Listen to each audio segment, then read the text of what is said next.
Qu'est-ce qu'une expérience aléatoire? C'est ce que nous allons apprendre dans cette vidéo que vous retrouverez sur le site monclasseurdemaths.fr. Et comme d'habitude, si cette vidéo vous est utile, pensez à lui donner un like, à laisser un petit commentaire et à vous abonner à la chaîne. Ça aide au référencement de la vidéo et ça m'encourage à en faire encore plus. Alors on va commencer par des exemples.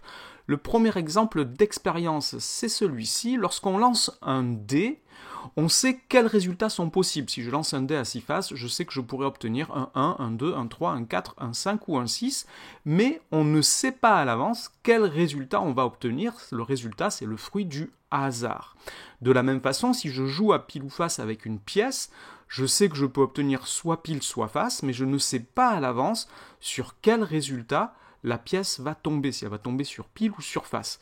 Ces deux expériences en mathématiques sont appelées des expériences aléatoires. En effet, une expérience aléatoire en mathématiques, c'est une expérience dont les résultats possibles sont connus sans que l'on sache lequel sera obtenu, lequel sera réalisé. Et en mathématiques, on ne parle pas de résultats. Un résultat possible d'une expérience aléatoire est appelé une issue. Donc dans les vidéos que vous allez regarder sur les expériences aléatoires, j'utiliserai ce mot issue à la place parfois du mot résultat.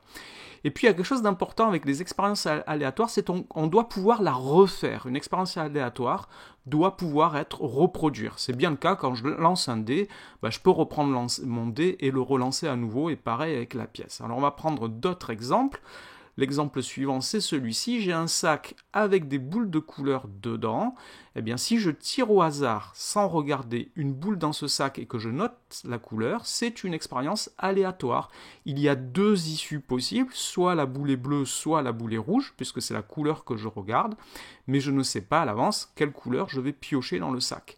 De la même façon, si j'ai une roue avec des couleurs comme ceci, si je la fais tourner suffisamment vite, parce que si je la lance tout doucement, si je la fais tourner tout doucement, je peux savoir, ou espérer en tout cas savoir sur quelle couleur elle va tomber, mais si je la fais tourner suffisamment vite, je ne peux pas savoir sur quelle couleur je vais tomber, et c'est donc une expérience aléatoire. Alors on va faire un petit exercice, et dans chaque situation que je vais proposer, il faudra essayer de deviner, de trouver s'il s'agit d'une expérience aléatoire ou pas. Première expérience, j'ai un sac avec dedans des jetons qui sont numérotés et je vais piocher au hasard un jeton dans ce sac et je vais regarder le numéro. Est-ce une expérience aléatoire ou pas? La réponse est que oui, c'est bien une expérience aléatoire car je ne peux pas savoir si je ne regarde pas, si je prends au hasard, je ne peux pas savoir à l'avance quel numéro je vais prendre. Deuxième expérience, connaître ton âge. Alors ça, ce n'est pas une expérience aléatoire parce que ton âge est connu. Et même si tu demandes à quelqu'un qui ne te connaît pas de deviner quel est ton âge, s'il sait par exemple que tu es en 6e, ça va orienter très sérieusement sa réponse.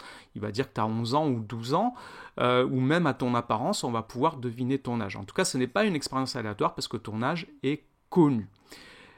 Situation suivante, c'est de compter les élèves dans une classe. Eh bien, quand on compte le résultat, ce n'est pas le fruit du hasard. On va trouver un résultat qui est le résultat d'un calcul. Donc ce n'est pas une expérience aléatoire. Maintenant, piochez une carte au hasard dans un jeu de 32 cartes et regardez si la carte qu'on a tirée est un roi ou pas.